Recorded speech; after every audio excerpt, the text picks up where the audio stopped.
This episode of the podcast is brought to you by the UK's #1 coral selling website, prestigereef.co.uk and reefdork.etsy.com for all your 3D printed aquarium accessory needs.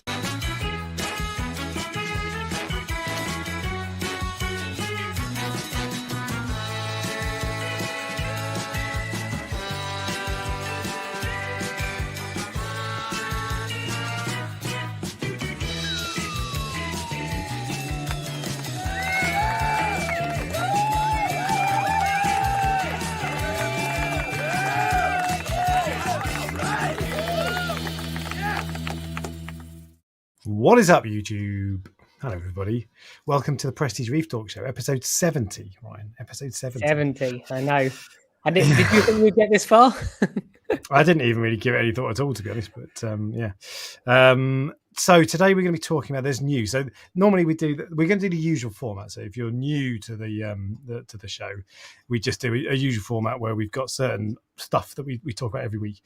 And normally the headline for today is BRS Ryan starting his new channel. Normally that would be in the news, but actually we're going to bring that forward, and we're going to talk about that because that's really the main news that's coming. So we're going to talk about his new channel, but we'll have some nonsense chat before then. So I'll put a timestamp after the video with the when the BRS Ryan stuff starts. So if you've just clicked on this to learn about BRS Ryan, then you can look in the timestamp.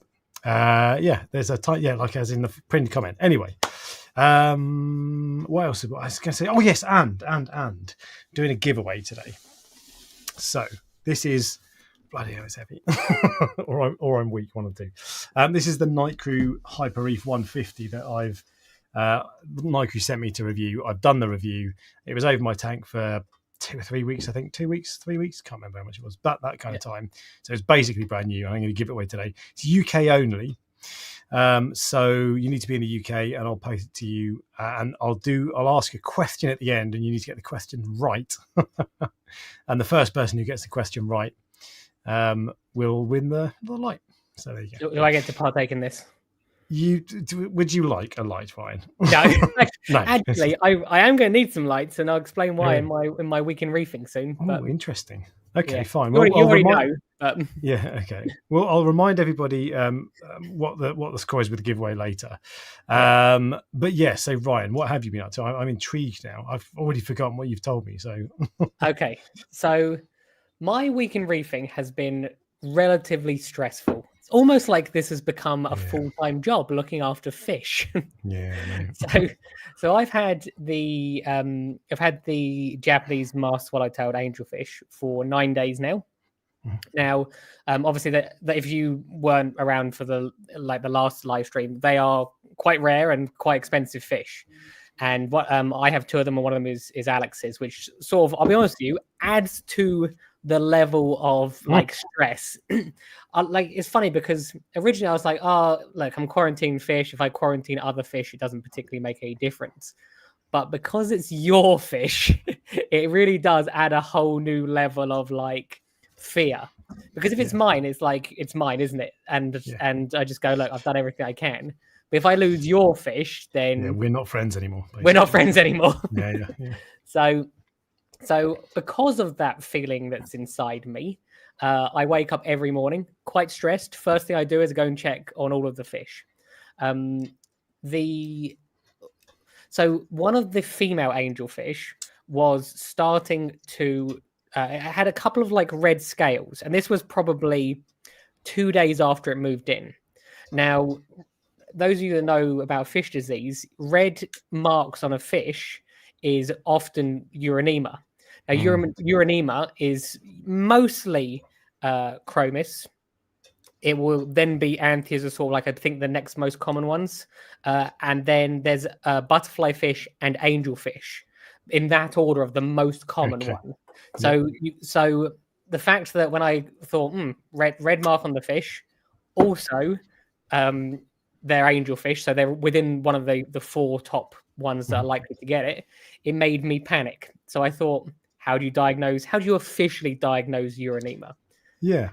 And to do that, what you can do is you can take a scraping of the fish. So you have to get the fish out of the water with a slide. Remember, these fish are not cheap. They are Right. hundreds of pounds. Yeah. And so this is, you don't like scrape it with a knife. You get like a plastic or glass slide or whatever. You literally get a glass slide for the Right, okay. microscope, and then you scrape along the fish. Hate Just all to, that. I know, you see, but remember, so in any normal situation, I'd be like, no, they're like, it's probably not that, because it's only Yeah, going to be okay. two things really. It's going to be either lymphocystis or it's going to be that, because lymphocystis is mostly like these white fluffy things, but sometimes they're pink.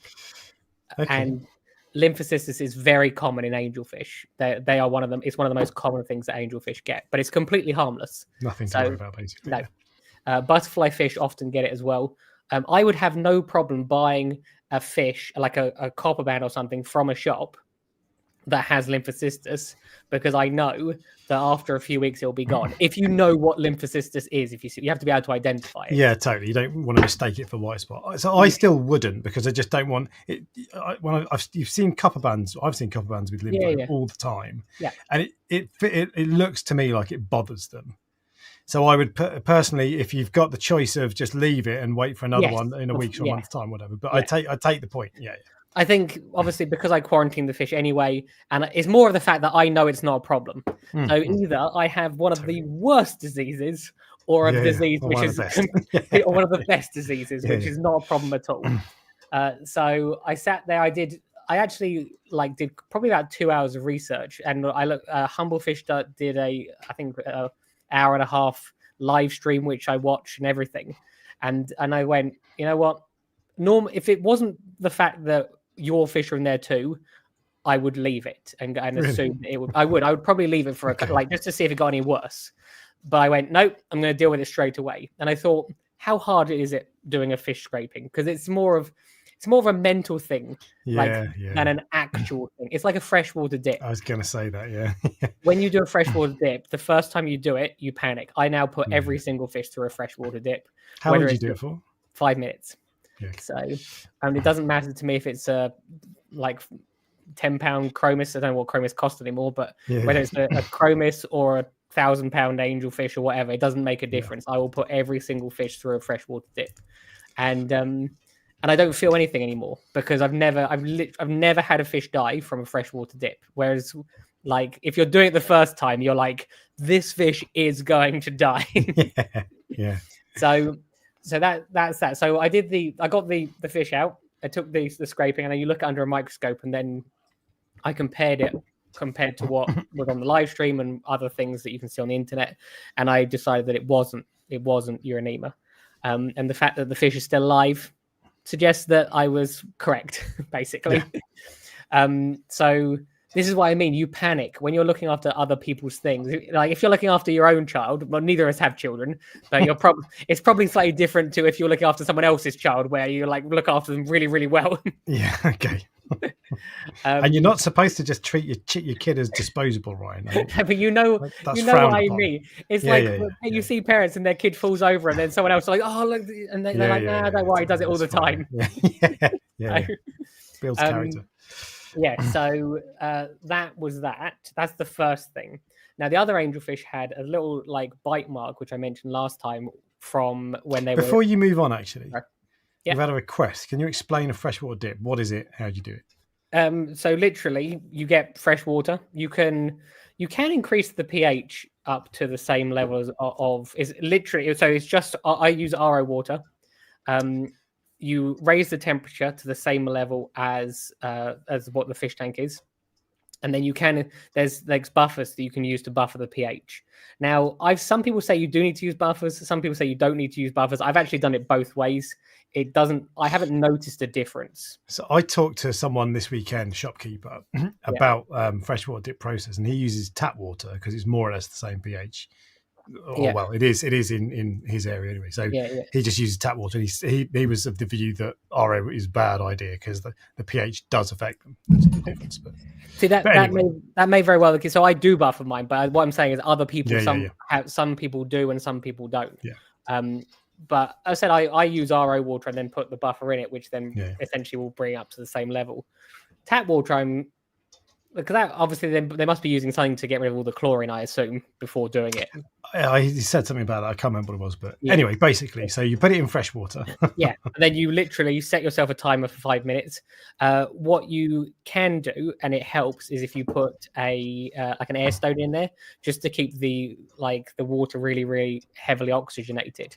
Now, the one thing that I do, which some people might not like, but as I said, I've done this every time.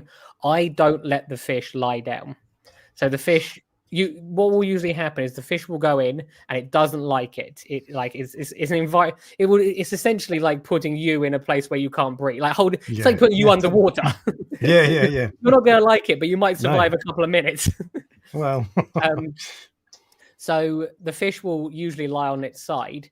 I have a rod, and it will just like move the fish slightly just to keep it like conscious. Sometimes they will lie on their side for 30 seconds and then get back on their own, but I would prefer to just keep it so that they're swimming. I don't know. I'm not sure why. Is that for my own benefit? Is that for the fish's benefit? Is there any difference if you leave it or not? I don't know. But if a fish is swimming around, I know that it's at least capable of swimming. Whereas if it's lying on the side, it could be like 1 second away from dying, if you see what I mean. I'm trying to think if there's a fish that didn't particularly like it. So I've done all sorts of fish. Tangs are completely fine. Some tangs lie down anyway. Things like regal tangs lie down. So don't be surprised if they do that when they're scared anyway. But generally speaking, I've done angels, tangs, butterfly fish, gobies, blennies. Pretty much everything is fine. Although what I would recommend is before you do anything like this, before you do a freshwater dip, before you use any medicine with a fish, just Google it. It takes 30 seconds to go, does a flame angel mind a freshwater dip? How is a flame angel going to react to copper? How is a flame angel going to react to what's the Melifix or what's the other one? Metroplex. Metroplex. Yeah. So because someone out there may have had a problem before, and then you can go, well, how necessary is this? Like, does it need to be 5 minutes? And that's it. The main thing it actually diagnoses is flukes, which aren't actually that bad, and it can provide some level of comfort on some external parasites, I believe. But that might not actually be correct anymore. That was what basically originally 10 years ago, if you had ick, people went put it in freshwater dip. But if that actually works now, I don't know, if you see what I mean. Well, if they're buried in the fish's skin. Yeah, I have a feeling that it doesn't work. But that is, it might even be velvet. One of them I think it does work for. Okay. But anyway, flukes it does. And actually flukes are common on angelfish. So. Yes. Did you see any flukes drop off? Actually, off your hawkfish, it came off. Oh, really? Yeah. It had one on its Gary. eye. But, Gary's my hawkfish. I thought it was the angel that had a fluke on its eye. Oh no! So the king eye angelfish originally had a fluke on its eye. I thought you told me the male Japanese angel had a no. It was the it had something else on its eye, didn't it? Yes, it had like a little but that disappeared. Yeah. Like great. straight. But the away. hawkfish, Gary had. Gary the hawkfish had. And that's by the way, that's the rule. If you've got a hawkfish, you've got to call it Gary. So yeah, I don't know why, but that is a rule now. That is a rule. Gary. Yeah. You've got Gary too. So if you've got a hawkfish, got to be called Gary. And that's Gary. international rule as well. It's like of course. Sorry, it's just a thing now. Oh. So yeah, it's as I said, it's not. Basically, the reason I'm telling you this is because the first time you do it, you panic, and then it's like nothing. But stay with the fish. Just make sure if it's like literally trying to jump out the water, then it's obviously very stressed. But usually I just very, very carefully just keep it swimming just very slowly, and that's it. So someone I'm sure in the comments will say that I'm a terrible person because I do that. The thing about this is not a how-to guide. There are no facts on this live stream. We're just two dickheads talking. The thing about quarantine is that people have really, really like polar opposite versions of what is and isn't acceptable. And people might go, well, if you're doing a freshwater dip, that's only going to get the flukes on the outside of the body. It doesn't get the ones in the gills, or it doesn't get the ones like in other places. You see what I mean? So what's the point in doing that? You might as well use Prazopro, which is a flukes treatment. So there's what I'm saying. It's better than doing nothing. is Yeah. so each step of quarantine is better than doing nothing. So that's the first thing. I've got quite a lot to talk about. I know you haven't got anything to talk about really, so I'll just keep going. Go for it. So obviously, I put that under the microscope and that was fine. So since then, interestingly, the red mark went away. And I actually wondered, when you get the fish out of, use a net to get the fish out, I wonder if that damaged the scales or something slightly, because like 2 days later, there's no red mark and everything's completely fine. So it could be from the net transfer, because angelfish are quite spiky, aren't they? So when they go in the net, they get sort of tangled in it. Right. That's that. The other one, the male did have something white on its face, but that disappeared. I assume that was probably lymphocystis as well. And the female has a bite mark out of one of the fins, so I put Melifix in to deal with that. And Melifix is just tea tree oil, which I think is just like an antiseptic. It's okay. I only did 1 dose of it. You're meant to dose it continuously over the course of a few days, but like the fish is fine. If a fish is fine, do you need to do anything if at this stage? If you see what I mean? And it's not something I do all the time, so I'm not familiar with that medication, and that makes me nervous. If it's something I'm not used to, I don't. I'm not worried about putting copper in. I use copper all the time, and you do different levels or whatever. You can't test for Melifix. You don't know how you don't know if is it in the water still. How quickly does it come out of the water? It says you can dose the same amount every 2 days. Does that mean? Well, if I dosed a double amount on the first day, would that overdose? Like, would that be an overdose? So does that mean within 2 days it disappears out of the system because of bacteria? I don't know. If I don't know how something works, I don't like using it. Yeah. So that was that. Right. So moving on from those fish, I had other fish in quarantine, didn't I? I had a flame angel, a powder blue tang, a flymo blenny, a convict tang. There was something else as well. Oh, an adorned wrasse. So those have now been moved to the water box. Adorned wrasse. Yes. So the fake Hooven's wrasse. Well, adorned wrasse actually. So the juveniles look like female Melanaris, or they also like juvenile Melanaris. So when I bought it, I thought I was buying a Melanaris wrasse. So even I get things wrong. And then when I looked at the receipt, it went adorned wrasse, and I'm like, looks like I got something different. So some things are difficult, obviously, to identify. Now, those fish have been in copper for 30 days. They have had Metroplex given to them every 2 days in that 30 days. So they have been like properly treated. And they also had Prazipro at the beginning. So they should be covered for absolutely. That's flukes, did you say? That is flukes, yes. Yeah. So they have been covered for absolutely everything, and it came to the end of their quarantine. So what I did is I waited until midnight, essentially, caught all the fish, put them in. I put 4 of the fish into the water box, and then I put the powder blue tang into an acclimation box. So the reason I kept them differently was because the convict tang is bigger than the yellow tang, or the same size as the yellow tang I've got, whereas the powder blue tang is smaller. Okay. So if the yellow tang is going to go for any of the fish, it's going to go for the powder blue, because it's not going to care about the flame angel or the wrasse or anything like that, because they just don't care. The other reason was the powder blue. So something I noticed, and I'd love to know if this is actually a thing. So the fish, when they're in the quarantine tank, they all look fat and healthy. There's 6 fish. They're getting mysis every day and nori every day, and multiple times a day. So the fish that are in the quarantine tank at the moment, I think there's like 10 of them, and they get 8 cubes of food a day, as well as mysis. That's a lot. Do you see what I mean? I don't not feed my fish. I properly heavily feed them. And I think so in the other quarantine tank, it was obviously much smaller. They were getting 2 cubes of mysis, and they were getting nori every single day, and they were also getting pellets or flake.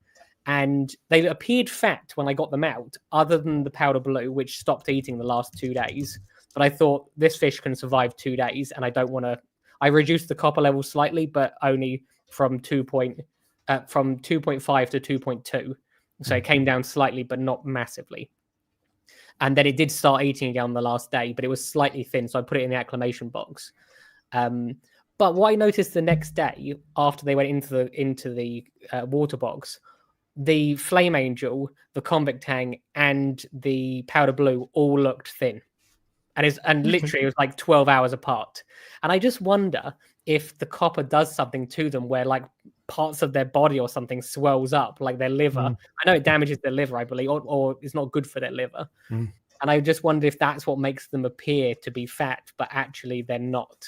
And then once they've gone into the water box and their body starts to excrete whatever's inside it, it then but someone in the chat might know, and if you do know, I'd love to know, because I don't know if this is a regular thing. So, something that I mean, are you happy for me to just keep going? Because crack on, you crack on. There are a couple of tiny things, but yeah, you crack on. Like something that I am debating with myself is how much quarantine is actually necessary and how much it actually affects the fish. Because people will not like this as well. You don't get healthier fish. You do not get healthier fish by putting them through quarantine. You might Explain get what you mean. So the fish go into quarantine and they act normally and they're fat and they're healthy and they're chasing the food and they interact with each other. And then after the 30 days of copper and medication and things, they become lethargic. Sometimes they stop eating. Sometimes they're just not, they don't have that same vibrancy, even like with their scales, I find. And then when you put them with other fish, that's when you really notice a difference. And you go, okay, this is a normal fish that's swimming around, and this is a quite lethargic fish that's swimming around. Often their appetite is suppressed. These are not things of healthy fish.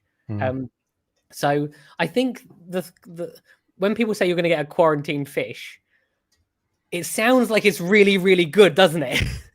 I guess you're getting a fish that doesn't have a disease, but it's kind of like, and this is a bad comparison, but it's kind of like going through chemotherapy. Chemotherapy is a lot harder on the body than copper is for a fish, but it's something that's really bad for your body, but it's necessary to rid the body of something else.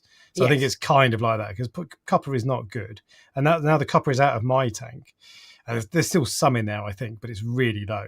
The fish are much happier. They're swimming around a lot more than when they were before. They were a lot more lethargic. They never to the point that I thought there was a problem, but it's made me rethink whether I do 2.5 ppm copper, and if I do, I don't think I'll do it for a month next time. I'll do it for less than that.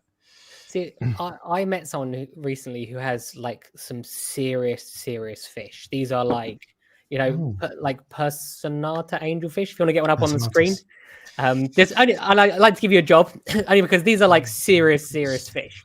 And I said, and he's got 3 of them. And I said to him, 3, like, yeah, he's got 3. I said, do you quarantine these fish? Is that a male and a female, and or 2 females? He has 3 with the black faces. I think the males have a yellow face. And I think, that's nice. And I said, do you quarantine these fish? And he said he does, but he doesn't treat them with like copper and medication unless required. And he actually had a quite interesting approach. What he was doing was he observes the fish basically for 30 days to see if there's anything serious, because serious diseases are going to kill your fish very quickly. Those are everything in your tank. Yes, those are the ones that are tank wipeout sorts of things, Brucnella and velvet and things like that. So he does that, and then after that he actually puts the fish in a tank with the water from the display tank, so that anything that's in the display tank, so if there's a parasite in the display tank, it'll get it. It will get the fish. Yes. Okay. Yeah. And then, but then it's still in an environment where he can treat it if necessary. And then if that after a period of time it's fine. Look, I might be getting these days wrong with regards to how long he's doing it, but if that's fine, he will then put them into the display tank.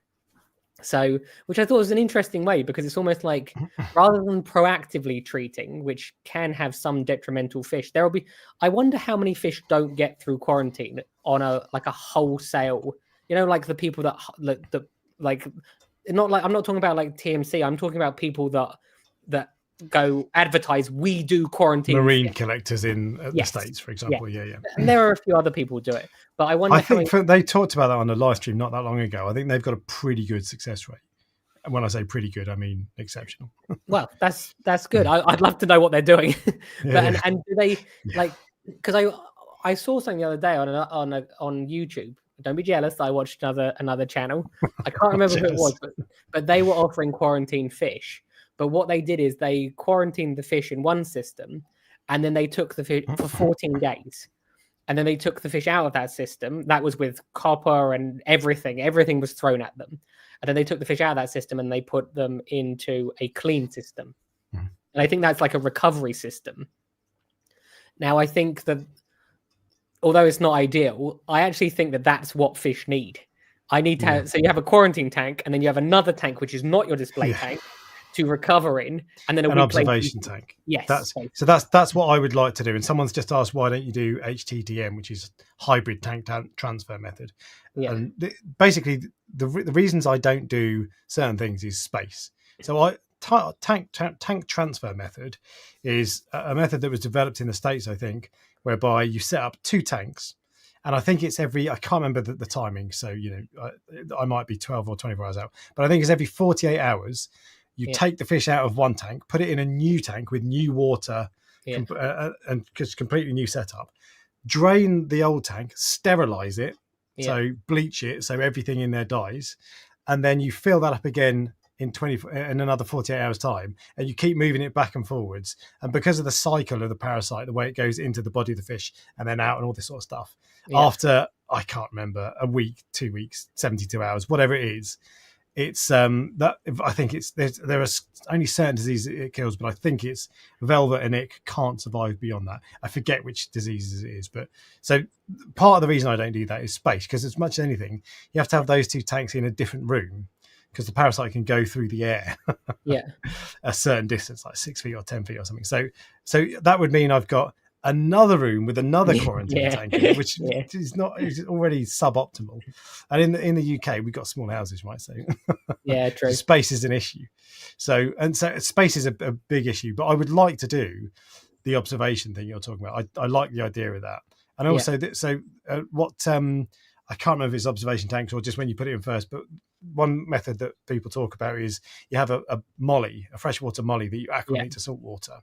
And then when you introduce the saltwater fish to that, if there's anything, if that fish has any parasites, it will show up on the molly, because mollies are really susceptible to it, and it's black. So if it's got spots, you'll be able to see it. So then you can tell if there's a problem with it. If there's no problem with it after a month, then in theory, if the molly's fine, well, the saltwater one's totally fine. So you just throw them in your tank. I'm not sure I trust it. I know what you're saying. I know, but but the thing is that people say, like, there's no, if you say, do you quarantine? There's no such thing as, yes, I quarantine. Quarantine is one of 1,000 different things. There are so many methods. And even if you quarantine and you rest them for a week, treat them with copper and a couple of other things, and then put them in your tank, that is not the same as doing, there's so many more things you can do. There's endless levels to it.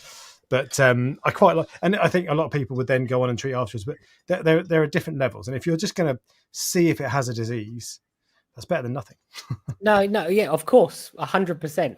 I think even just observing it for a week is better than nothing, because the serious diseases will usually show up within a week. If I observed my Royal Grammar for a week, I would not be in the position with a saltwater, a molly acclimated saltwater. I would not be in the position I am in now. See, so the reason I'm questioning this now, and the reason I'm saying that the fish don't appear to be as healthy, is because I put a flame angel in there. The flame angel was the best of all of those fish. Of all the fish that were in that tank, it was like it swam around the most, it ate the most, it was really, really active, and it was like that the entire time. And right up to the 30th day, it was the best fish in there. I went, I'm going to have no trouble with this fish. Put it into the water box tank. Now it won't eat. It literally will not eat anything. So for 2 days, it's not eating anything. And what I'm fish like, is that, sorry? The flame angel. Flame angel, sorry. Yeah. Now flame angels don't like copper, but it was fine in the copper. Do you see what I mean? Yeah. It's obviously had an effect on him.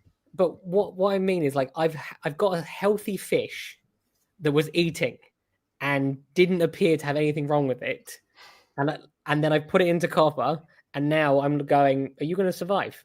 Because whereas if I put it on day one, yeah.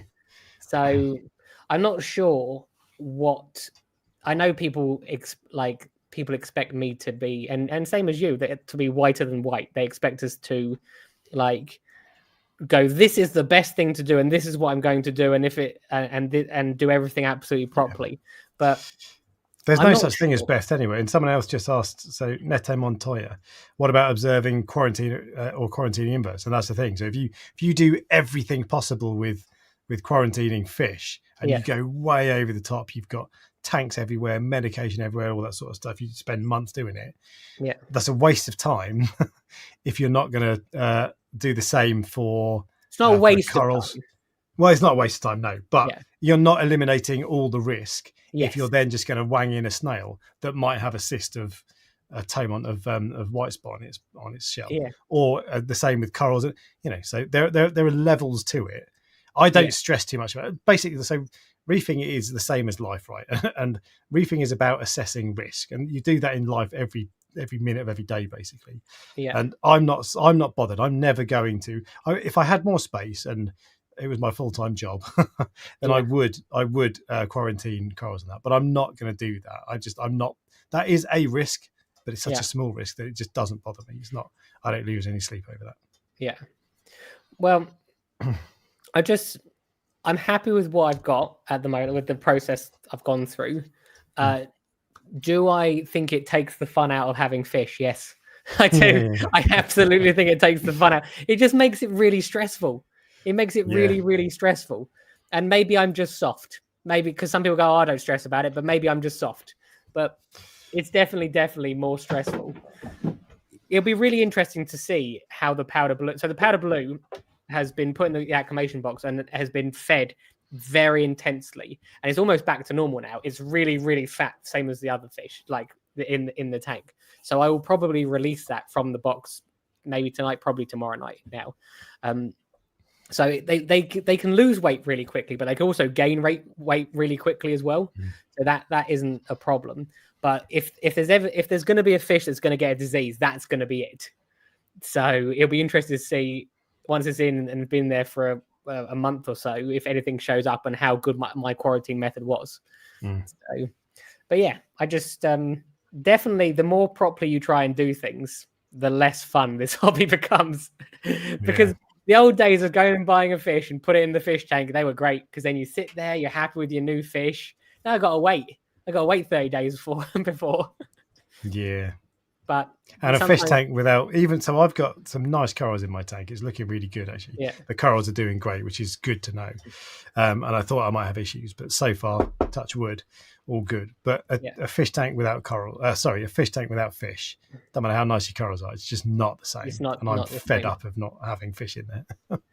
The other thing I found interesting from having a fish system is usually people probably 99% of people will buy 1 or 2 fish at a time. I bought 12 fish, didn't I? And when you've got 1 fish and it's not eating, or you've got 1 fish and it's got lymphocystis or a slight disease or whatever, you can focus specifically on that 1 fish. I realized this is what it's like owning a fish shop, basically. Not owning it, but having a fish shop system. You get 12 fish or 30 fish, and you have to look after all of them. And you have to observe all of them equally to go, is this one eating yet? That one's fine. That one's fine. See, the golden angel is the 1 fish that's still not eating. It's not eaten, as far as I know, probably for 14 days now. Oh, really? Yeah. You've been putting live food in and all the works. It gets live copepods, live brine shrimp, live mysis. I've tried frozen rotifers, frozen brine shrimp, plankton, normal mysis, nori. I've tried everything. Now it's tried garlic mysis. Yep, garlic mysis. Yeah. No, not garlic mysis. Garlic brine shrimp, and also what was the other one? There's aloe vera or something omega-3. Spirulina. Or it could be the omega-3 one. Can't remember. I've tried everything. It's not getting any thinner. It's hard to know if it is. It waits till you go away, and then it's like I'll have a nibble. Yes, because obviously with live food in there, you can't even. The live food's so small, the copepods, you can't even see them once they go in. Yeah, okay. When they're in the bag and there's a big clump of them, you can see them. Yeah. Not nocturnal, are they? Those fish? Well, I've tried it. I tried feeding in the day, in the night, with the lights on, with the lights off. It does not make like with some lights on. Yeah. I've given like originally it was in a tank by itself, and now it's got loads of things to play in, loads of tubes and everything. So it's yeah. I remembered what Brian said. It's about making a fish feel comfortable. It's about and so that's why I'm doing everything. It's got like an overhang made of egg crate and everything in there. Now I'm going, look, this is yours. The interesting thing is, when you put food in, it gets really active. It's like swimming around really, really actively, but it doesn't actually appear to eat anything. Yeah, okay. Maybe it's blind. I don't think so. I mean, it's possibly. No, I'm joking. No, I know what you mean, but I don't know. The Nassau tang was the same when it stopped eating, so I'm not overly worried. Like, remember, I've only had the fish for like 14 days. It didn't for 9 days. It didn't eat when I saw it, and it would have been a relatively new import, I assume. So the chances are it's probably been 14 days, maybe. So I've started filming a video series, which I said to you earlier. I'm hesitant to tell you what I'm actually doing, but too late. You got to reveal it now. I've decided to film. Oh God, this is going to make me really, really accountable. I, for some reason, decided to do a video series where I'm doing a vlog every single day.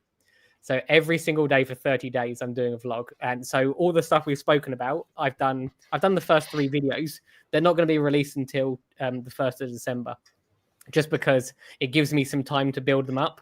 Because then if I go, I really can't do this day, I don't fancy filming this day. I've got another day to do it.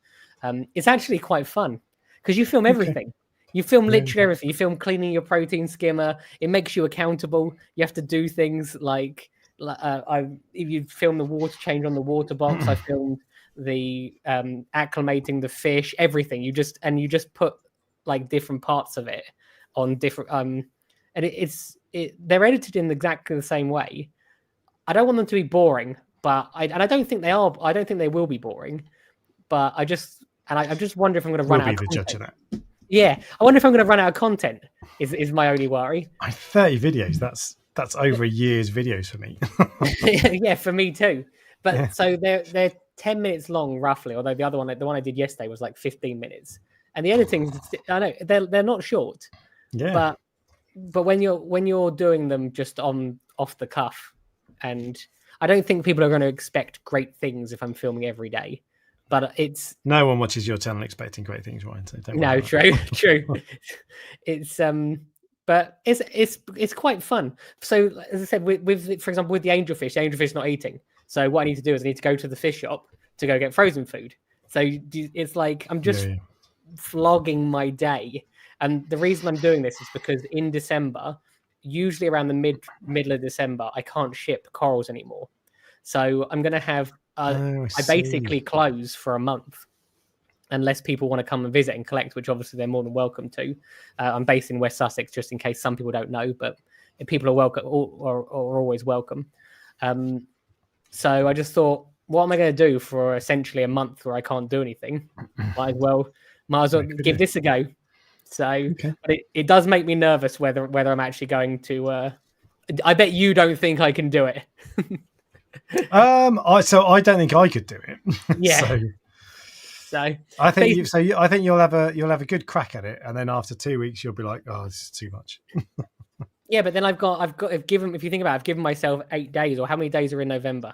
I basically given myself a buffer zone. So is it 8 days? No, 6 days. September, October, November, 30. Yeah, I got 6 days left, and I've done 3. Which, if you think about it, 3 is 10%. That's 10% of 30. I'm not sure why I'm doing 30. Which also means you've got to do another 90%. Yeah, true. So, but the only other thing to tell people, and this is obviously sort of like a really, really minor thing, and I don't know if you'd have put this in the news. I doubt it. I have chosen my stand for Aqua. So I think it's I know I sent you the floor plan. Aqua 2025. I have chosen my stand, and it is double the size of the one that I did last time, which I think will give me plenty to think about. it'll give me plenty to think about while I'm for over the course of the next year. My plan is to have 4 tanks. So this year I had 2 tanks. Okay. I had the biggest complaint I had, and this was from people even people I knew. They just went, can't get close. Like we couldn't get close to your stand. we didn't want to have to wait, so we just didn't. So my theory was, if I double the capacity and double the amount of like the surface, like the area, like the shop front, essentially, it will be a lot easier for people to see all different types of coral.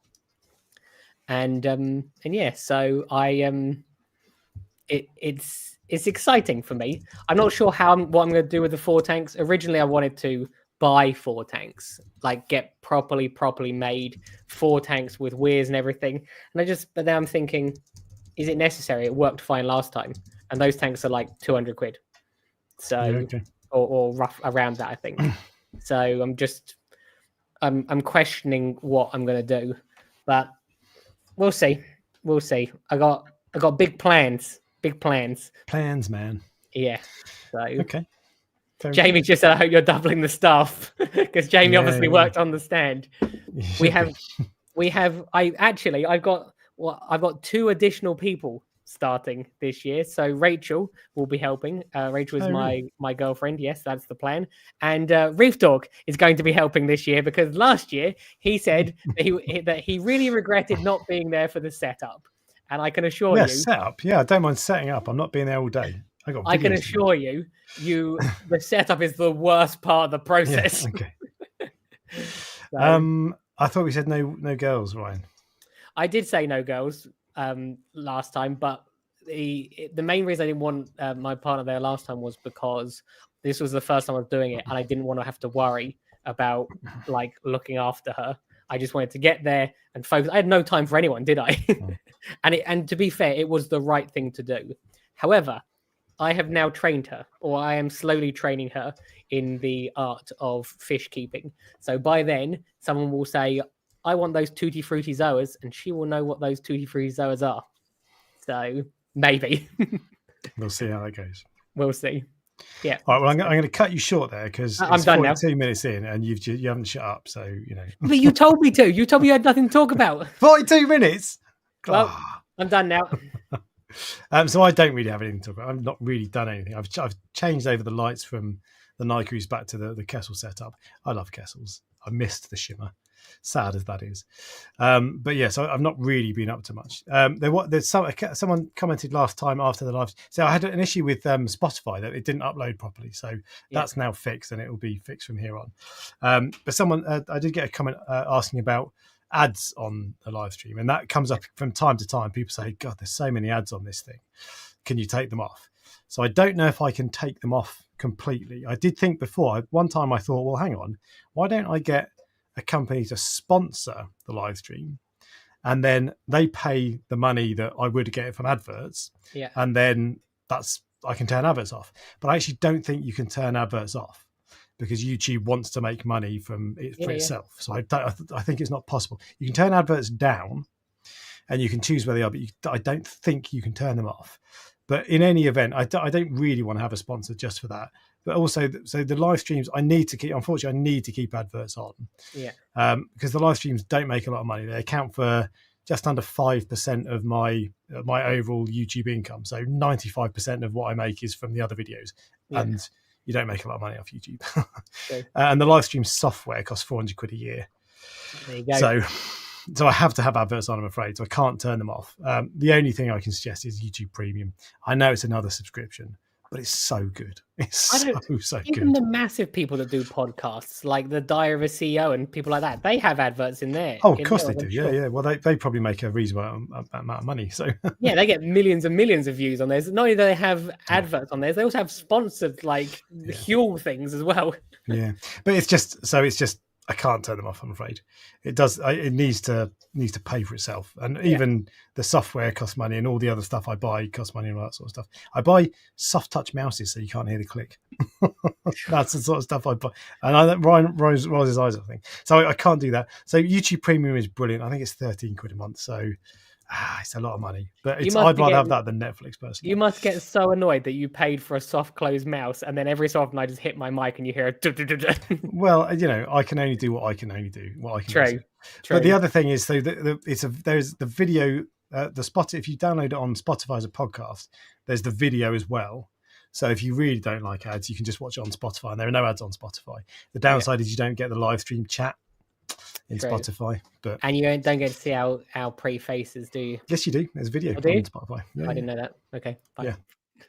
But anyway, so we're going to talk about now 4509. BRS Ryan has set up his own channel now. It's called Serious Reefs. This is the headline topic, of course, today. So it's called Serious Reefs, and there's a few things that I need to tell you about it. Ryan, how much do you know about it? Not a lot. But you know a little bit. Okay, so I watched. So BRS put out a video with Ryan, and then I watched Ryan's video as well.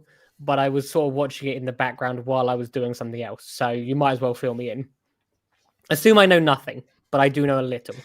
Just one quick thing. I know. I saw that money, and then Ryan uses his laptop camera. I've tried to encourage him to spend 150 quid on a camera, on a laptop camera, and you were like, "Oh, I'm not spending 150 quid." Yeah, look, people don't need to see my face in more clarity.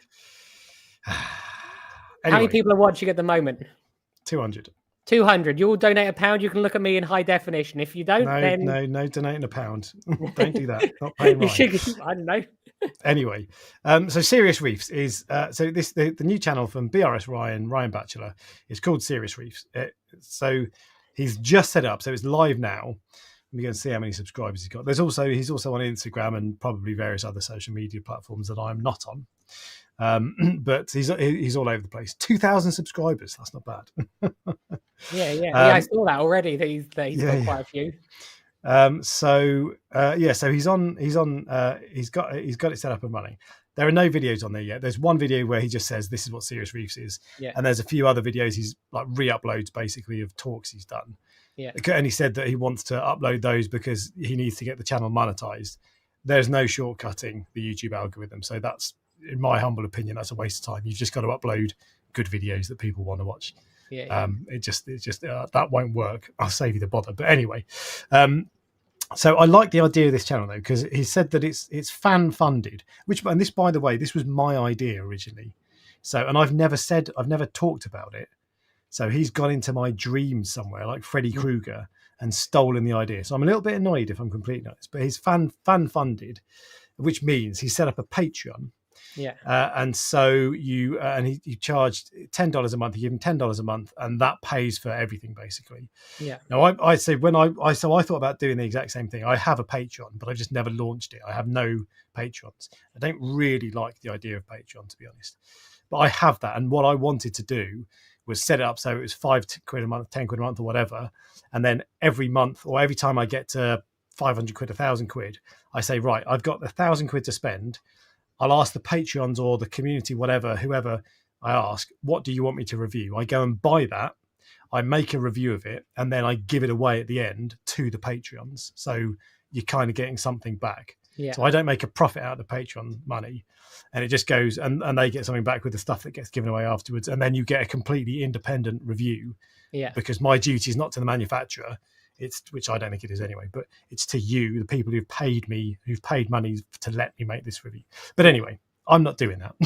Ryan is. So that's the idea. It's fan funded. And I wasn't complete.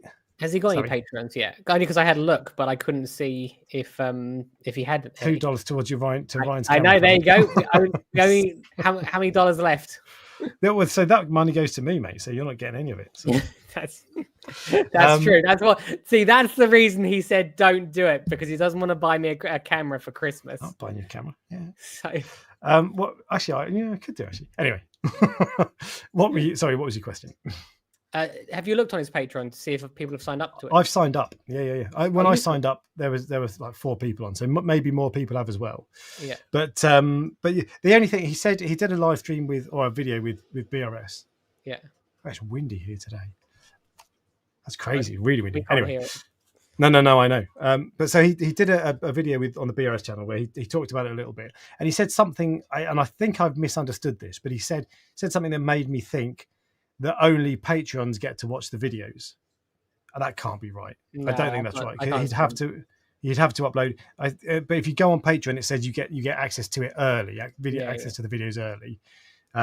So but anyway, I'm sure they'll all be on video on YouTube anyway. But anyway, so the idea is you pay $10 a month, or there are two subscription levels, $10 and $15, I think. Yeah. And you can sign up and pay it. Yeah, and he said that they're going to be going to trade shows, visiting manufacturers, which is really interesting. And I'd like to see some of the places in China. I'd be really interested in seeing how they do stuff. Tank tours of hobbyists, comparisons, video comparison reviews, and all that sort of stuff. Guides, like how-to guides, all that sort of stuff. He's looking for staff. They've got a studio. Yeah, I saw that. So he said it's going to be fan funded and by patrons. He's going to have to get money from elsewhere, because YouTube money and a few quid off Patreon. The sale of BRS probably. Yeah, well, maybe he's just going to fund it himself. But the things he was talking about with the studio, other people involved, all this sort of stuff, Patreon's not going to cover that. You'd do well to get enough people to cover that. But anyway, so they've got a studio, but I just think they're going to have to sink a lot of money in, especially with if they're going to be setting up tanks and all that sort of stuff. But he talked about doing, what did he say? Was it budget stuff? I can't remember what he talked about doing, but something that was not just like all the high-end Uber equipment, which was just like music to my ears. Because when they did the most recent BRS 52 Weeks of Racing Season 2, the last tank they set up, I totted it up and it was like 25 grand or something crazy. And it's like, I mean, it's great to have like a halo effect or something that people can aspire to. Oh, yeah. But no one spent, like 1% of the hobby are spending 25 grand, or 5% maybe of the hobby are spending that kind of money. So I'm really glad that that's not the focus. And there was another 5% of the hobby is spending 25 grand on a tank, on a setup. I think we've lost. I don't know. I think we have totally lost like 1% sense of reality. I'm just trying to say, not many people do that. Yes, basically. yeah. I'm not giving a proper figure, but anyway, so he's doing all of that. He talked about, there was one thing he said that was a reefer with good education and cheap kit will have more success than a reefer with with no education and expensive kit. Yeah, I love that, and you and I have said that 1,000 times. The brand of stuff you buy does not matter.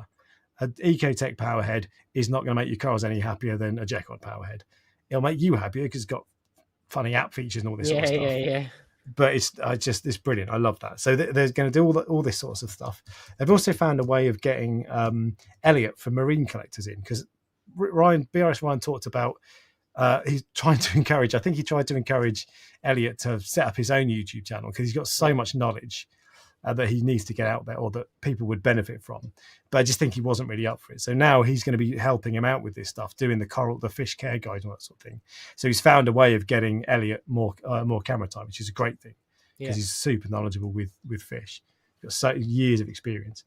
He's still going to occasionally be doing guest appearances on BRS. But call me. I know, yeah. As if he would call me. Although he did add me on Facebook, so we're like, there you go, friends. Ooh, friend. It was funny. He added me on Facebook, but he had so many friends on Facebook that when I clicked accept, it said, "I'm sorry, but he has too many friends. You can't." Really? Yeah, it wouldn't let me add him. That's hilarious. So so I've got like 50 friends on Facebook. I'm really selective, but anyway. So yeah, anyway, it all sounds really good. The first videos are coming probably in January from the sounds of it. So if you sign up now, which I have, you're just pouring money down the drain, basically, because you're not going to see anything for at least a month or so. Yeah. Maybe it'll take him longer. Maybe they'll just say, you know what, we can go now. We'll upload early. But he was saying videos are going to start coming in January. And he said he wanted to change the way reviews are done in the hobby. And again, another thing that is music to my ears. Yeah. And that's the whole kind of premise behind this fan-funded thing. So some people won't like Patreon. I just don't like Patreon. I don't like the idea of it personally. And some people won't like that people are paying. You're asking hobbyists to pay that money. But actually, what it does is it means that your duty is not to to the manufacturer who's giving you the product or is sponsoring your review or whatever. Your duty is just to the hobbyists, to the people who are paying. So I really like that. I actually think you can do it anyway. The review I did of the Nicrew like the other week, that I was paid to make that video, and that I didn't say anything differently to how I would have done if I wasn't paid. So, but nonetheless, there are still unconscious biases and all that sort of stuff. And I'm not sure that he will be able to get enough people to pay the money. I'll be honest with you, I'm surprised that you signed up, if I'm honest. Just purely because it's like there's something about. So I have a Patreon as well myself, but I can't even tell you the last. Like I have some real diehard patrons that have been signed up for years and years and years. But I might get a new Patreon every 6 months. Now I can't, and that's like $1. I can't imagine people signing up for $10 for this to him. Do you see what I mean? That's the thing. I think he'll get people signing up, and there'll be plenty of people who are like, you know what, that's money well spent. It wasn't meant to be offensive for you, by the way. When I say I'm surprised that you did it, because your face went. Surprised that I did what? Signed up. Oh yeah, no, I'm not. Okay. No, I just thought, because normally if people go, YouTube is free. I don't expect to pay for YouTube. But which is why people don't want to pay for YouTube Premium. Exactly. People are happy. If you gave me the choice of stopping paying for Netflix or stopping paying for YouTube Premium, I'd stop paying for Netflix. But people don't see it that way, quite rightly, because YouTube should be free. That's just the way it's always been. Right? Yeah. So, but then if I think you're right. I think he'll struggle. Free, you have to watch the adverts. Well, that's the thing. YouTube Premium is so good as well. It's really, I couldn't go back anyway.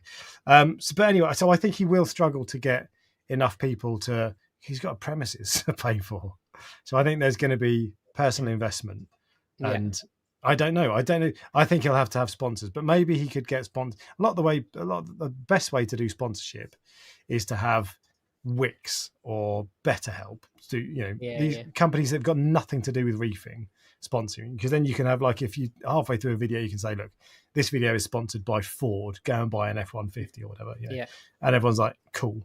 Whereas if is this video about Radions is sponsored by Ecotech, it's not the same. So I wonder if he'll have to get in some other funding. But the point, I think he wouldn't. They're not talking about. I don't think they'd say, okay, we'll get a bit of reefing funding. The point is, this is fan funded, and it's turning it on its head. So you're not reliant on manufacturers, basically. The thing I took away from this is that he misses being on YouTube. And I understand. Did you think the same thing? I did. So I watched back. We talked about when he left YouTube. We talked about it on. We did a live stream talking about it. Yeah. And I was like, I think he's going to sail off into the sunset. And you were like, no, I've been there. He'll miss it. Yeah, not a chance. I disappeared for probably 8 months once, maybe even a year. And I think it was about probably 8 or 9 months, and I missed it. The first probably month was great. You're like, doesn't feel like YouTube's got their foot on your neck telling you to put out a new video each week.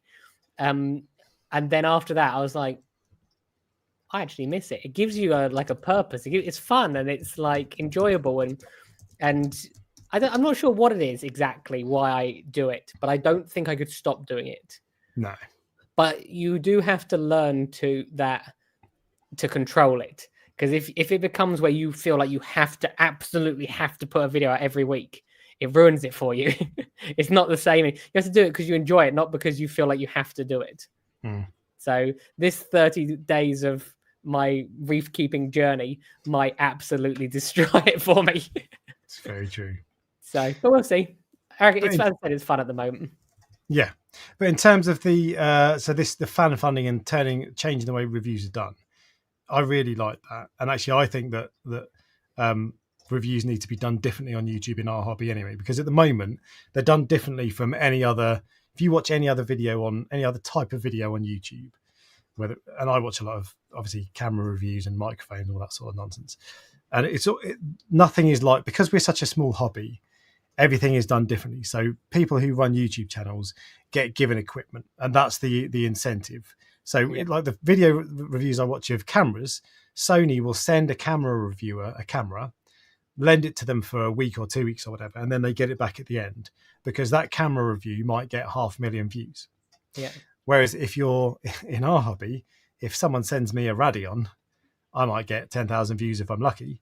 So there's no way I'm doing all that for, I need something more basically. So as a YouTuber, you get to keep the piece of equipment you're getting. Yeah. So that's the way things are done here, and I think it has to be that way to a degree. But actually, I think what manufacturers should do, the other thing that manufacturers do in other industries, is that they'll pick 5 or 10 YouTubers who they want to send stuff to, Instagrammers, wherever. And anytime they bring out a new piece of equipment, they contact them all, they send them all out, they have an embargo, and they say, right, in a month's time or a week's time or 2 weeks' time, whatever, that's when you can't release your video before the 1st of January. Yeah. On the 1st of January, you can go, and then everybody gets to play with it a little bit beforehand, and then they upload it at the same time, and they all go out. And that doesn't happen in our hobby either, which I think it should do. Yeah. Because sometimes you get some kit sent out, but manufacturers I don't know if they're choosy or what, but not everything goes to everybody. Yeah. So I think that you should get a lot more of that, because the way Serious Reefs is talking about doing it is brilliant, because you've got the duty is to the hobbyists paying for the reviews basically. Yeah. But also you get, and Ryan will have some really interesting insights into it, but YouTubers are generally just hobbyists. That's it. That's what I am. And I will have a different perspective to what he will have. Doesn't mean that I'm going to do a better or a worse job than him.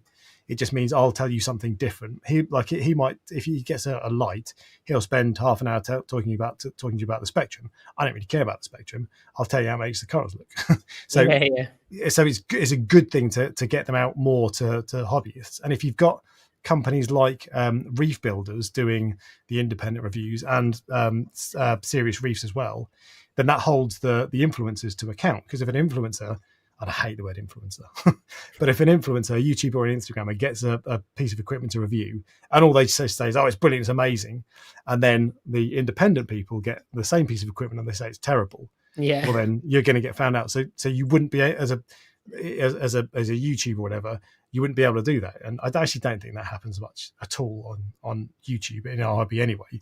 But it's self-regulating. So I think it's really good that they're involved. What else was I going to say? Go on. Just quickly, just in general, because actually on that point, I find interesting, and this applies to me, and I would have been guilty of this myself. So I can do a review on a protein skimmer. Like I get a protein skimmer, open it up, and go, "Yep, this is great." That's like torture for you. Oh yeah. I don't like doing. Yeah. I don't like doing like review videos. It's interesting because like in this vlog videos, there's a few things where I'm going, actually, like I really like this Nile skimmer. I've got 4 of them, and this isn't a sponsored video. Just let you know, like I like it. Or those reef, those pearl things, the bacterial things. I can go, yeah, look, I'm happy with this. Bought them myself. I'm saying where it becomes an issue, if someone gave me a protein skimmer now, I only have experience with 2 protein skimmers. How am I possibly a good person to review that? I can tell you my experience with that protein skimmer, like whether it's noisy or whatever, but if I can't tell you if it's the best protein skimmer, because I've never had you see what I mean? I've never had a wide enough range of them to be able to say that. So I've probably had half a dozen skimmers over the time, but I can tell you what they do well and what they don't do well. And weirdly, skimmers, you think they're all the same, but they will do certain things better and worse. So I could probably tell you a bit about that. But one of the reasons I don't do more reviews, because I'm not really set up for it. So the Nicrew light, I don't mind if I get I've got the Reef Bar at the moment, and I don't mind doing something like that. I can connect it to my tank and it just tests. It doesn't do any harm. The Nicrew light, if you change the light on your tank, and I know I do that often anyway, but changing a light every 6 months or every year might not be best for long-term stability, but it's not the end of the world. Changing your light every 2 weeks, that's a problem. So I don't want, and even on this tank here, which is not my main tank, I don't want to be setting up a new light on that every couple of weeks and changing everything. As much as anything, it's going to cause my corals harm. And actually, when I put the Kessels back on, I turned the Nicrew really low down because I didn't want to shock my corals. Yeah. And then when I put the Kessels back on and the AI blades, I left them at the schedule they were on before. The next day, I saw a couple of signs of par burn, basically. Yeah. So I had to suddenly then turn them down, and now everything's okay. But it's with things like lights, if you're changing your lights, if you're not careful, it can cause problems. So I'm not set up for that. So I don't have a studio like Serious Reefs will have, where they can set up tanks to experiment on that sort of stuff. Otherwise, I would do more of that sort of thing. But you're right. How do you compare?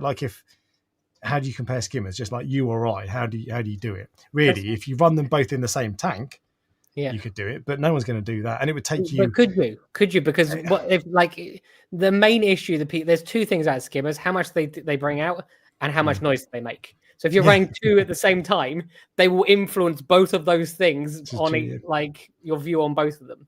So and it would take you probably a month to make that video. A lot of time. Product reviews take me ages to make. And again, because our hobby is so small, you don't really get much for it. So I don't know how much money I'm going to make from the Nicrew video in terms of YouTube revenue. 50 quid maybe, if I'm lucky. So not a lot. And so that's for a month's worth of work, hours on end. It's just not worth it. It's not realistic. And you want to make videos about fish and corals most of the time anyway. So, but smart Serious Reefs will be set up to do that. That's the sort of thing they're doing, and they're comparing. And they don't just want to do like brand stuff. So it's not just going to be this is the best brand of powerhead or dosing pump or whatever. They're comparing methods. So it's more they're trying to get the message across. It doesn't matter how much money you spend on your skimmer. What matters is that you have a filter used in the correct way to achieve the right thing, all that sort of thing. So this might not be correct, but I think Biomics has the ability to test not just the bacteria, but also if there's any parasites and stuff in the water. Is that correct? Do you know? I think it tells you. Yeah, I think it does tell you that. Yeah, I've never done it, but what would be really, really interesting. So if you're listening, Ryan from BRS, I would like Elliot and Marine Collectors to get a powder blue tang, an Achilles tang, and all the other really, really bad fish, and then to quarantine them for whatever his method is, and at the end of it, do an aqua biomics test to see if it has worked perfectly. There you go. That's one of the experiments that they can try in the future. And if they do that, I will join your Patreon. Okay. I think it'll be interesting to see because again, we spoke about quarantine earlier. You don't really know if it's worked. You assume it's worked, but you don't actually know it works. So we don't have aquabiomics here, do we? So it's a good point, actually. Yeah. I don't know if they'll ever do tests from abroad, because in theory, there's no reason why not. It would be expensive to ship a water sample over, but I don't. And maybe aquabiomics would tell me different. Maybe the changing temperatures and the days in transport and the changes in pressure and all that would affect it. But there's no reason in theory why not, apart from all those I've just said. So anyway, we both know that Ryan definitely listens to this live stream. So when that's the video they do, you can just give me a little shout out. For a fact. A couple of comments I'm going to pick up on. Have you done member questions, by the way? Because you've skipped member good point. Good point. No, I will do. There's good point. Thanks for reminding me.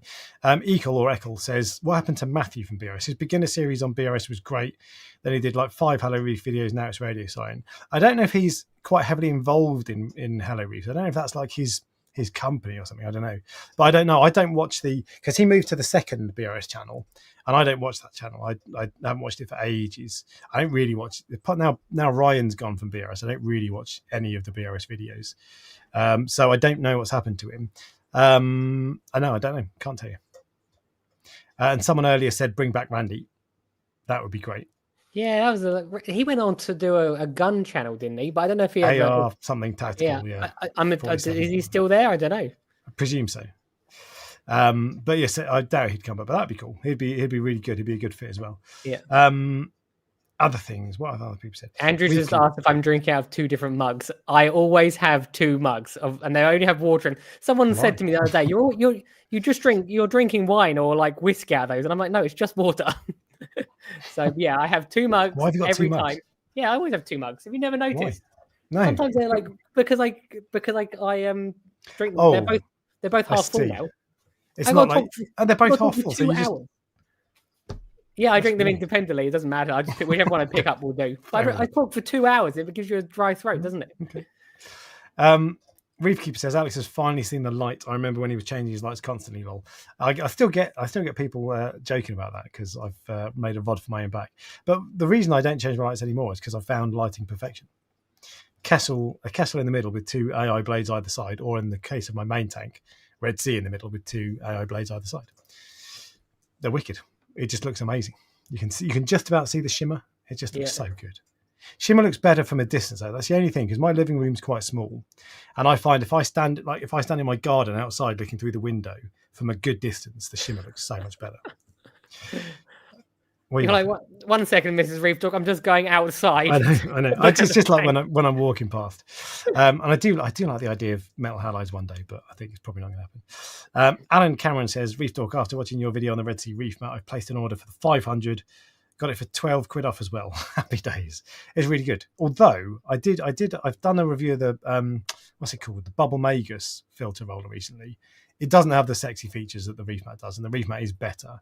It's really good for the money. It's dirt cheap. I only care about one thing with that Reef mat: how easy is it to change the roll? Yeah, whichever one is the easiest one to replace. Yeah, that's totally. That's what I would recommend. Yeah, Red Sea one in that case. What else was in the chat? Definitely have a few think like the Evo and AI16 HD because of Alex. I'm very happy with them. Yeah, I actually think the AI Blade is a better choice for the Evo now, for the Fluval Evo, although the AI was very good too.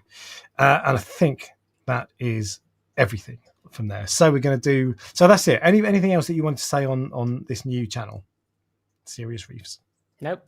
I'd be interested to see how it. Yeah, it would just be interesting. Be interesting to see what comes of it. If it'll be exactly the same as the good BRS videos, because they did some good ones. They did some really good ones. Yeah. For a long time. Yeah. So, and at the end of the day, it's Ryan. He makes good videos. He knows his stuff. I'd like to see him set up a tank for himself. I don't know if he's still got his own tank. He moved the 360 to the office. He had a massive tank, didn't he? But but he moved that. That didn't work out. He moved that to the office. So I don't know if he's got his own tank. I'd really like to see him do his own one long term, because it's all well and good. You can get all this knowledge from doing tests and experiments and all that sort of stuff. But you can't beat running a proper tank, display tank long term, which of course he did with like the 160 and all those other things. Yeah. I'd just like to see it be completely his own thing, because we all do things different ways. So be interested to see how he does it. But yeah. What else was I going to say? Right, so member questions. I don't think actually any of these are questions. These are just member comments. I think one of them was a question. Any Ryan appreciation comments this week? No, that was last week. None of that nonsense. The Crusade says, I'm loving the direction that Ryan from BRS is taking the new channel. No fuss or outside influences, just knowledge and information about the hobby. Yeah, I agree. And everybody knows I love Ryan anyway, so I'm bound. Don't make me clip that again. BRS Ryan, not that nonsense. PJ Glennon says, fantastic. I missed him. Just watched what exactly is Serious Reefs on YouTube. Interesting chemistry between Ryan and Jason. Who's Jason? Was Jason the person that was? Maybe he's one of the BRS people. Yeah, the guy with the tash and the mullet. Maybe. I don't know. I do wonder. I wonder, do Salifert do a test kit for that? For the chemistry. Gary McConnell says, update on the Royal Grammar. Moved into tank with a Picasso trigger and no problem at all so far from either. Thanks for your advice. I think that was your advice last week. I can't remember now. But there you go. Possibly. Picasso trigger may eat him. Would be my only concern. Yeah. Cool. That's good news. And the Crusade, another comment from the Crusade says, have either of you had success having 2 pairs of clowns in the same tank? He's got a same tank as you, Waterbox LX2 70.6, and was thinking they'd have enough territory and space to be happy. Also, shameless Prestige Reef plug, help me out very quickly at expense of his own time. Do you know who that is? What was the name of the person? The Crusade. So, I don't know who that is. No, but you've helped him out. 2 sets of clownfish in a 6-foot tank. Is it possible to do? Yes. Is it also possible to go terribly wrong? Also, yes. Is the honest answer. Yeah, I think so. The time I've had clownfish aggression towards other fish, the thing that stops them is line of sight. So they'll swim and chase after something, and then as soon as they can't see it, they go back. Yeah. So maybe if you've got the right rockscape, but I'll be honest with you, I've seen it done quite a few times. But I don't know how many times it was unsuccessful, if you see what I mean. Exactly. And I've also seen people what is it? I've seen people have two different species of clownfish as well, where you get like Clark Eye and I've seen normal Q. clowns in with maroon clownfish in a like a probably it wasn't a massive tank, it was probably like a 2 or 3 foot tank. And I'm like, how are you doing that? Yeah, but if it's just a photo or a video. No, I saw it in person. As in I literally saw it in person. Yeah, but how long has he been going? I don't know. It was actually a tank breakdown, so it was been going for a period of time. Shutting down because of aggression. Because of the clownfish. It's not what I would recommend, but clownfish are one of those ones where people don't usually try it. People will often try tangs, but they don't often try clowns. It was a Royal Mail cock-up, Ryan. I think I might know who it is then, yeah. Okay. Reef Keeper says he tried 2 pairs in his 8-foot tank and it didn't go well. So I'm up for taking risks in tanks with fish. I no problem with risking a reef safe precaution fish, but I wouldn't do that personally because that doesn't feel like, oh, it might go right. That feels like it's very likely to go wrong. Yeah. If not now, in 6 months' time. And fish aggression is a fish eating a coral is one thing. Fish aggression between fish is just it's not good. So I wouldn't try that, but doesn't mean it won't work. It's funny because here's me thinking that I don't know why the last few days I've been like, I reckon I should get all the dwarf angelfish. I don't know why. That's not all of them, but it's like a few, 7 of them or whatever. I just have this feeling inside me that I want to give it a go again, but again, probably a bad idea. Okay. Someone's just been talking about Adam Sandler keeping a reef tank. I think it's Andrew Sandler is what they mean. But there are a couple of celebrities who have reef tanks. Yeah. There's the guy Cole Wallister, is it? I've seen him on the Worldwide Corals videos, and I've no idea who he is, but apparently he's an American comedian. I don't tell me if you're American, is Cole Wallister actually like proper famous? So I've never even heard of him, but he looks like he's legitimately famous. And there's a guy called Jose Aldo, who you won't know of. No. Jose Aldo Jr., who's a UFC fighter, who is legitimately famous. In Brazil, he's a hero, and he is proper famous. So I think there's a couple, but Andrew. There's probably loads of famous people that have them. Probably, yeah. So, but there's also loads of non-famous people. This is what always that I find interesting. There'll be loads of people within a very close proximity to both me and you that have no idea that you do it or that I do it. And they might be 10 houses down. Like I live on an estate that's probably got 300 houses. Yeah, the chances are there's probably other marine fish keepers on here that have no idea that I exist. Yeah.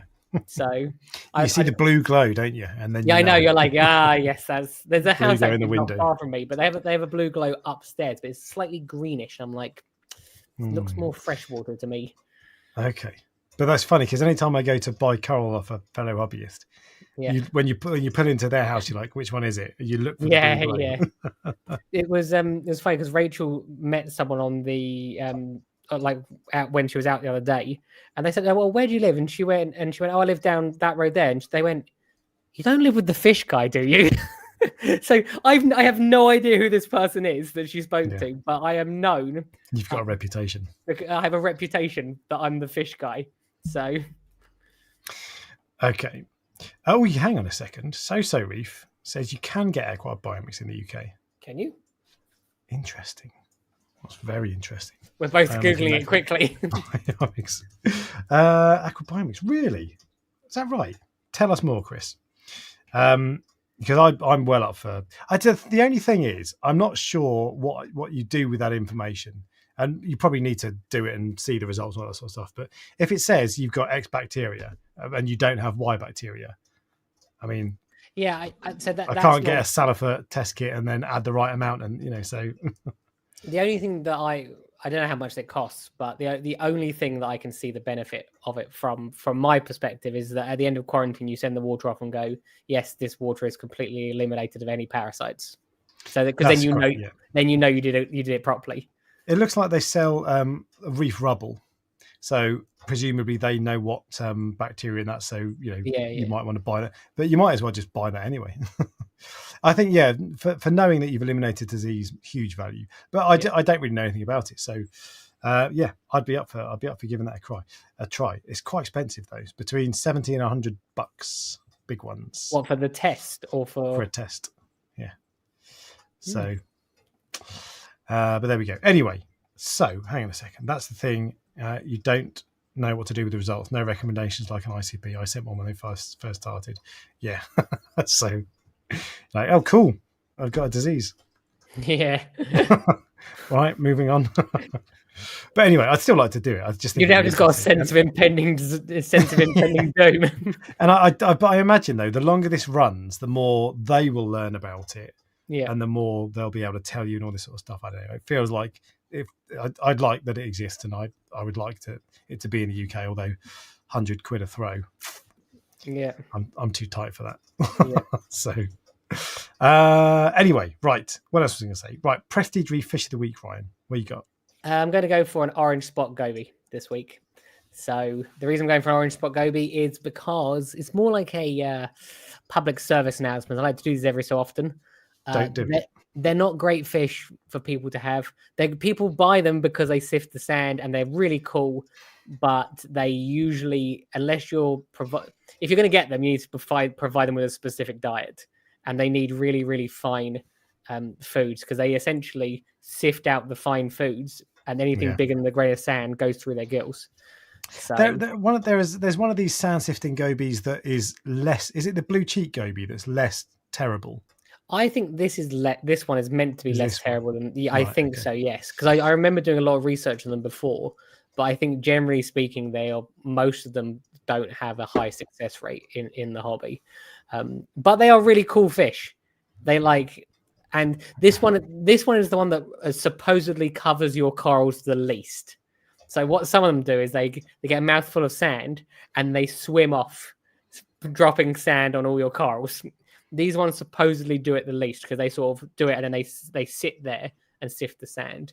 So they're safer from that perspective. That's one good thing at the moment about me not having fish in my tank is that my scullies kept getting covered in, I think it was the wrasse, and actually sometimes even the clownfish. Yeah. They covered the bloody corals on the sand bed in sand. So annoying. There was a period a couple of years ago where Bella gobies, the quite big gobies, they're pink, aren't they? Yeah, they became quite popular. Yeah. And they were a nightmare. They were like they dug up kilograms of sand at a time. And so I don't know why they suddenly became popular and suddenly came in and disappeared. But but so orange spot is a bad idea. You're saying they were really expensive, the Bella gobies. In comparison, they're like I'm sure though, like the orange spots used to be like £20, and the Bella ones were like 150 or something. I don't remember. That's it. Yeah, so they're just cool. I guess it's something that's a bit different as well, isn't it? They have that's a better colour representation. Some of these pictures look when I saw them in the shops, they didn't look like that. Maybe more like that.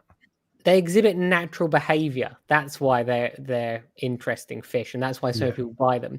I think a lot of people probably have diatoms or dinoflagellates, then buy them as a solution, and it will give you a temporary solution, but it's not. No. It won't solve it permanently, and your fish symptoms, not the cause. Yeah, totally. Yeah, I'd say I like. What do you like for sand sifting? Because Nasaris, is it Nasaris snails? Yeah. They're the only things I would put in the sand. Them and conches is what I do. Yeah. Some people, but they don't keep. Actually, that's not true. I've got in the cave behind me. I've got a pistol shrimp, no goby, just a pistol shrimp. Yeah, and he's wicked. He does a very localized job, but he does turn over the sand. No, there's people often. That's a really common question. What's the best fish for cleaning the sand? It's like, well, if I'm honest, during water changes, they will all do it to. Some will do it to an extent, but and even like pistol shrimps are brilliant for it in a very small spot, and gobies are good at it, but then they'll spread stuff on your corals. And pistol shrimps are one of those things where you and I have very, very different opinions on them.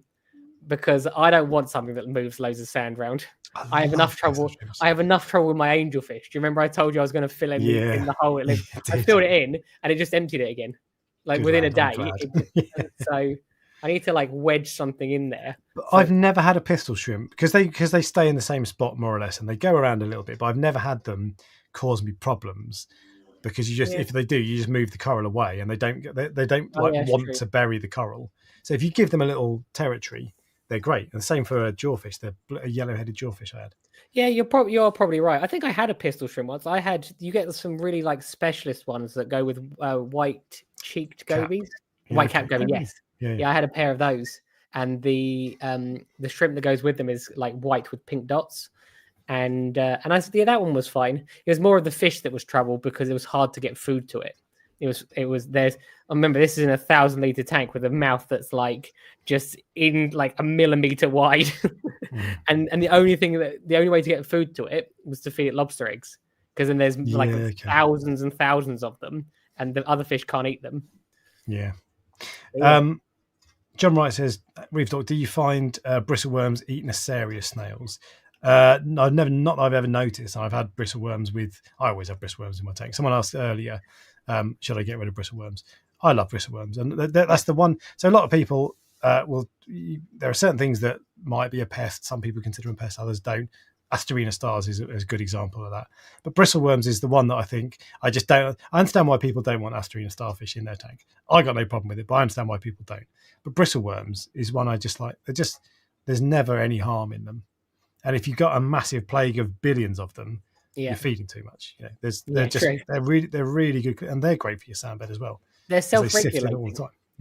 Yeah. So I don't ever have a problem with them, and I've never known them to like hunt down. They're not predators. They're not hunting down and killing snails. I wouldn't have thought. Maybe I don't know. I think normally if that sort of thing happens, it's because the animal died and then it got eaten by the cleanup crew. Yeah, which is good. That's what you want. Otherwise it's just rotting in your tank. Yeah. So I've got one thing I've noticed. So because I've got no fish in my tank at the moment, I've got loads of pods on the glass all the time. Yeah. And loads of tiny little bristleworms, like minute. Yeah. They're like less than half an inch long and so thin that you almost can't see them. Loads of them. So I have to keep scraping the glass and getting rid of them. Don't you worry. As soon as you put the fish back in, they'll all be gone. Yeah, I know. The wrasse is going to have the time of his life. I just can't wait to get fish back in the tank. Yeah. That's the one thing for my week in reefing, actually. I've been thinking about my fallow period. Yeah. Because I think if you raise your temperature to 27 degrees, which I didn't do, you can, after 6 weeks, everything's gone. All the parasites are gone, basically. And I think if you don't do that, it's 76 days. I couldn't quite work it out, but I think it's 76 days. Yeah. The trouble with that is I'm currently at day 46. So day 76 is Christmas Eve, or roughly. So, and I'm likely to be away over Christmas. So I don't really want to be moving fish over then. When I move fish over into the main tank, that's the point when I want to be like, I want to give you all of my attention. Oh, so I thought you couldn't have the fish. I thought you couldn't put fish back in there till January. Like that's my plan. Is the 10th of January or 11th of January, whatever. That's 3 months. But I think I've just been toying with the idea, and I should just leave it because who cares? And I think because of the timings, I will end up leaving it to the start of January. But I'm just thinking about your fish because I basically want to quarantine all the fish together, and for it to end when your quarantine is over, because then you can just take it out of my tank and put it into yours, and everything in theory should be fine. That's one thing actually. So ages ago I mentioned that acclimation tank that I ordered from Amazon. Possibly. Maybe. Acclimation box. Oh yeah. The box, So, I remember, not a tank, but yeah. That was a month ago I ordered that. It still isn't here. So Amazon, Jeff Bezos, if you're watching, pull your bloody finger out. I want it. Didn't you tell everyone to buy that afterwards? I did. And I do wonder if they've just like had it because they still isn't dispatched. So I do wonder if they were like, oh, we've got a load of orders and they just sent them out in a random order or whatever.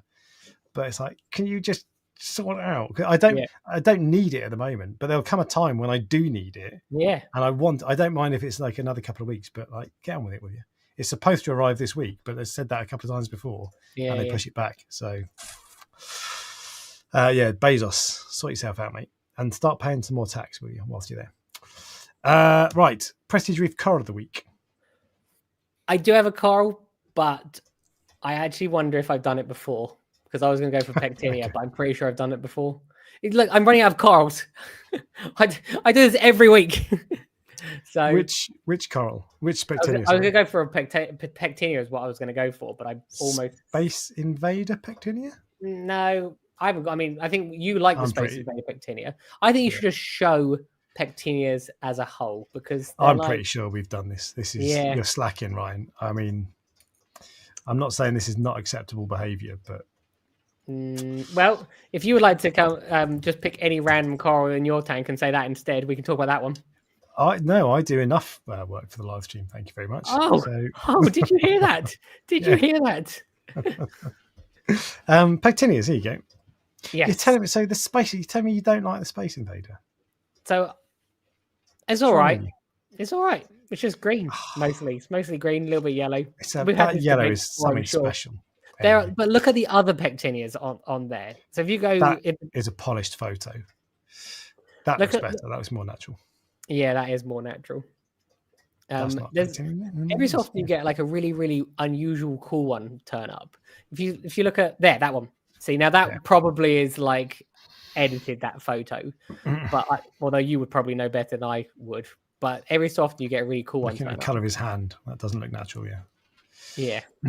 But it's not too unnatural. It's still it's not like it's like purple. That is a pilf, a Pectinia I'd like to frag. Yeah. I did see that actually Reefkeeper Moss End had a really nice rainbow Pectinia in recently, but they had it as a colony and they didn't want to frag it because apparently they don't frag well, or at least they found anyway. Yeah.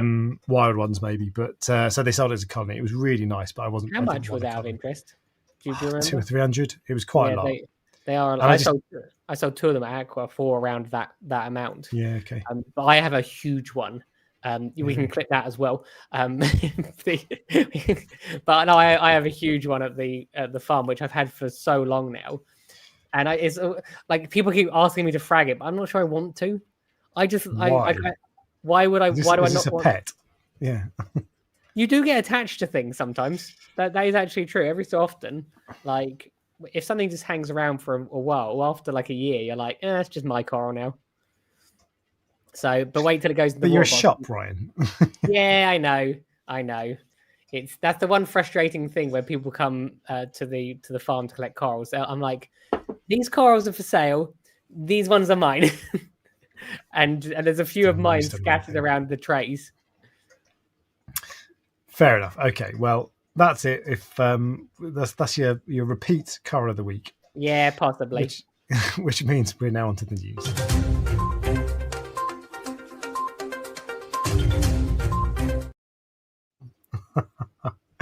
And fox coral is a suggestion from Norfolk. There you go. I'll write that down. Fox coral. That could be a suggestion for next week. Do you like fox corals? They're mostly just green. They're mostly just green. They used to be illegal, so they were exciting. But I don't think they're illegal anymore. So, or they're regularly cultured, so they're like just a big bubble coral. Interesting insight into your mind, Ryan. If something's illegal, you're more likely to want to do it. Well, I'm saying this was a long time ago. I think it was probably, it would have been when I was relatively early on, where people were going, "Oh, like you don't see this coral. You never see this coral anywhere. This came from a tank breakdown. You just can't get it anywhere." All of a sudden, I'm like, I need this more than anything else. This ugly green coral. Yeah. So fair enough. And that's fair. So the first piece of news was serious reefs, but we've already talked about that for an hour and a half. A couple of other things. So there was Zburn, or if you're a Canadian or British, Zburn, is a YouTube channel that I know you subscribe to, Ryan, because you watch all of YouTube. Yes, I do. Yes. It's a channel I've talked about ages ago. He's not actually uploaded a video for a little while, but he uploaded one this week. He won a coral grow out competition. Did you see this? I can't remember the name of the coral vendor. No, I didn't see it. Battle corals. Sorry, I don't even know why I said it. Battle corals grow out competition, and that is the frag after 6 months. That started as a 1-inch frag. It's not the best screenshot of the video because the video is better. But he won a coral grow out competition, and I don't know why that's news, but it is. I just thought it was interesting. Yeah, because basically it's news. How he won. He won. Oh, yeah, that was why. Yes, that's why I wanted to talk about it. Thank you. Right. Because there isn't much news this week, but I did want to talk about it for a reason. So you watch his video and he says, I won a coral grow out competition. Here's why. and I loved it because it was like I just dose stuff like dosing liquids, 2-part, whatever. I've got some power heads. I've got a skimmer. I've got a light metal halides. Can't go wrong with them, can you? Yeah. And that's about it. And I was like, and his tank grows quick, and I mean, probably metal halides got a lot to do with it, but yeah, that I just love it. It's like, that probably is what it is. Probably, but it's everything, isn't it? It's the whole recipe, and I love it when people have amazing tanks, and then you're like, oh, what are you doing? And you're like, just got some lights, a skimmer, and power heads. Yeah. What are you dosing though? What trace elements you don't? Oh, Kalkwasser, and that's it. It's like I test every week. I do water changes. That's it. I love that. Yeah. So there we go. What else was there? Yeah. So there's a new live stream, Ryan. Oh yes. A rival that we have to crush. No, we need to nurture these like these small live streams. Indeed, there's a new live stream on a We Wednesday can night. retire. Yeah, on a Wednesday night in the UK from East Coast Reaver, who may well be in the chat. So if you like live streams about fish, there's a new one Wednesday night, 8:00 UK time. Yeah, go and check it out. East Coast Reaver. Yeah. I think he did one with Yorkshire Reefer. I think I saw parts of that, maybe not all of it, because they're 2 hours long. I have a very, very short attention span, but yeah, I'm pretty sure I saw the one with, or some of the one with East Coast with Yorkshire Reefer. Yeah, okay. There you go. Was it good? Yeah. Can't say no. Okay, it was all right. Well, he just said woohoo, thanks guys. So in the chat, so I can't say anything. But no, yeah, The fact that you watched it is important. That's you don't even watch this. No, that's true. As I said, I have a very short attention span, but I like to have things on in the background sometimes, and I just happened to come across that and chose that. So there you go. And Scarus Koi chat. Terry Liff says, I got a parrot koi, Scarus Koi, thanks to Fish of the Week, Ryan. And my God, I love this fish. Are either of you going to pull the trigger on one? Oh, I'd love one. So what you're saying is my fish, now I feel guilty, my Fish of the Week actually does have an impact on people. There you go. They're wicked fish. You don't like them though? No, I would never want one. No.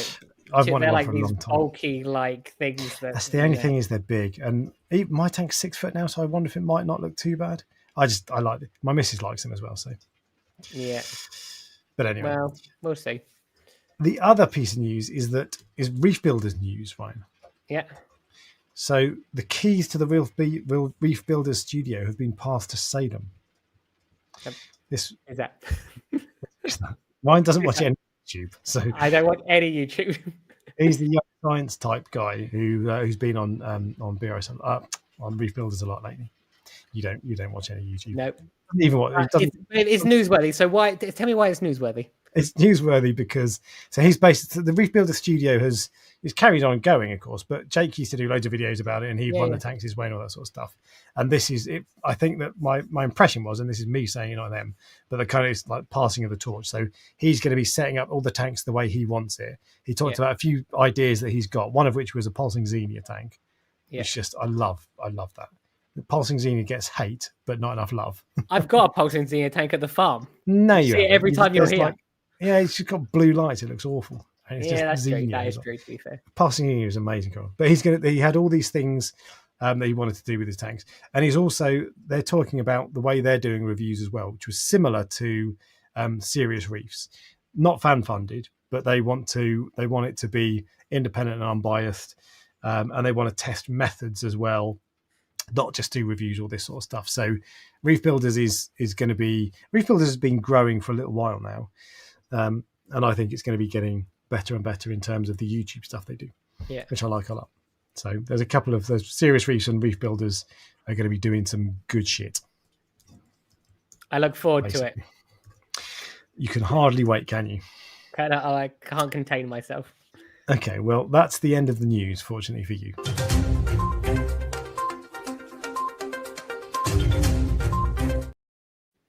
And do you know what that means? I must be the most annoying person to do this with, because half the time I turn up like unprepared. For the first 40 minutes, I just spoke like non-stop. And then you switch off when we talk about equipment. Yeah, so you must become so frustrated with me sometimes, but all the time. all the time. But do you know what that means? What it means is that we're going to do the giveaway now, Ryan. Oh yeah, true. So what I'm going to do is I'm going to read out a question and I'm going to post it in the chat, and the first right answer after I post it, so wins the Nicrew Hyper Reef Gen 2 150. I'm ready. I'm ready with the Gen 2 controller as well. UK only, I'm afraid. So if you're outside of the UK, please don't enter. But there we go. So the question is, are you ready, Ryan? Yes. This is the question. So if you've got to be ready to type. Oh, you're really building this up. No, I just want people to be ready to type, because if they're making a cup of tea or whatever. So the question is, according to this live stream, what is the UK's #1 coral selling website? Go. I was just going to say, what is the UK's #1 coral selling website? But I was like, well. We got someone's coming already. Look at that. Prestige Reef. Look at that. Straight away. Wow. Yeah. There's a dog barking. They're so excited. Yeah. There's a winner. We have a winner. That was quick. That was unbelievably fast. But I'm glad that all of you people agree with that statement.